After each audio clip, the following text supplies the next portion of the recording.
and as a result, the instrument continues to decay until eventually the society becomes so weak that it can no longer defend itself and is destroyed by outside invasion. This is the path that leads to death. But there is another way. The civilization can be saved if an instrument of expansion comes into being that is functional and that is actually directing the surplus towards innovation and expansion. This can happen in one of two ways. The first is reform, where the existing and decaying instrument of expansion is reformed so that the surplus is redirected back towards innovation and expansion.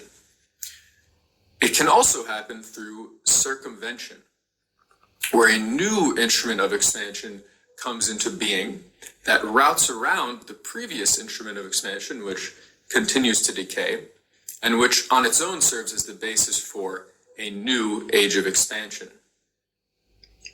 In this case, the society lives to go through another cycle until it faces yet another stage of conflict and crisis that it has to effectively navigate. Quigley believed that Western civilization had been through two crisis periods that it had effectively navigated, in both cases through circumvention.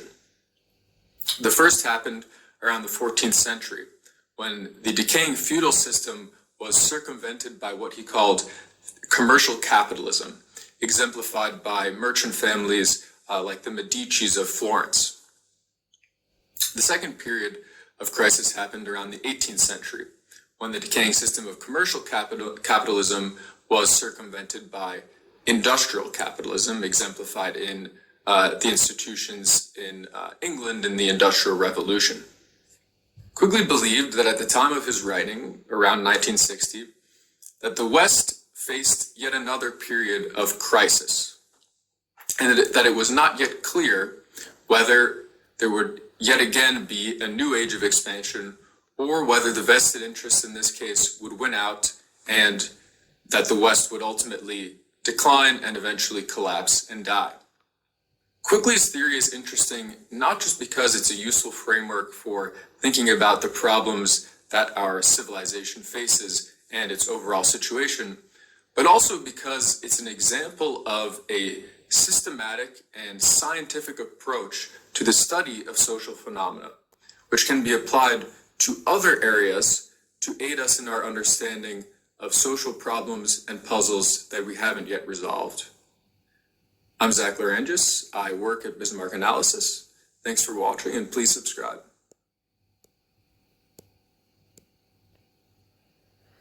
So that there, so Samo Berger and Zach Larangis from Bismarck Analysis. I just want to give that credit. That there is an explanation as to what we're going through at this point in time, but it's really to ensure the survival of an empire.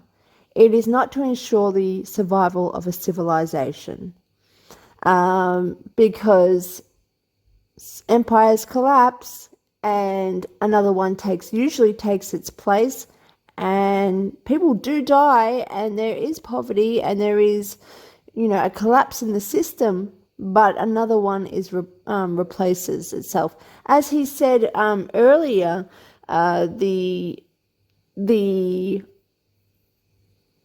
it's really about, if civilization collapsed at that point, that's there would be other threats, external threats that would take over, meaning a new empire would take over, or this one would be under threat.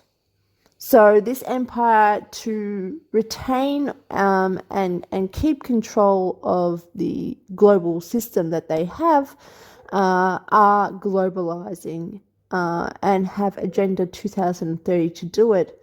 And they've used the creation of institutions like League of Nations that moved to the UN with World War II, and then did the UN Pact in 1973, I think, for to collapse all of our countries' GDP and industries, and offshore to China, their City of London investment strategy.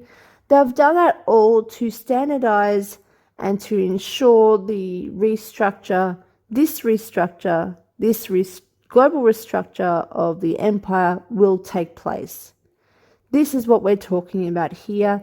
It is not about the destruction of our or the threat of our lives, the threat of our societies. It is a threat of losing control. I just want to quickly, I almost forgot to point out that the capitalism system was not just or industrial capitalism and thereafter was not just a means of standardizing all of the countries ready for global restructure where we were all equal and ready to be standardized. It was also a means of the elitists and the higher ups getting enough wealth behind them through the City of London and through all their tax havens to be able to accumulate all the wealth and gold in the world and to control in a way, the financial system and the wealth.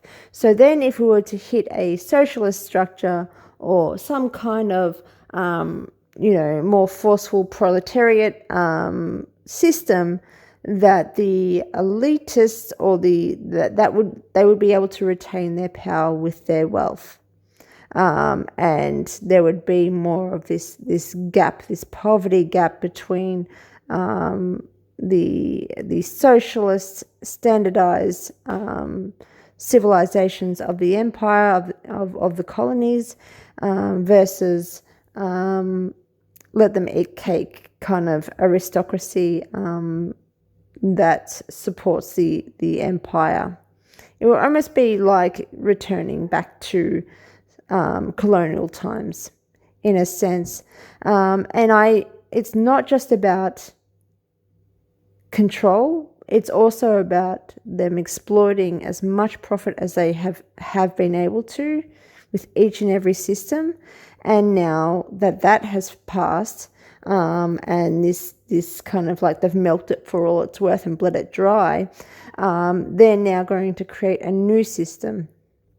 But there's always a strategic move being they have retained the world's wealth as much as possible, and now they're ready for a different kind of structure where us plebs will be the ones to suffer. Thank you.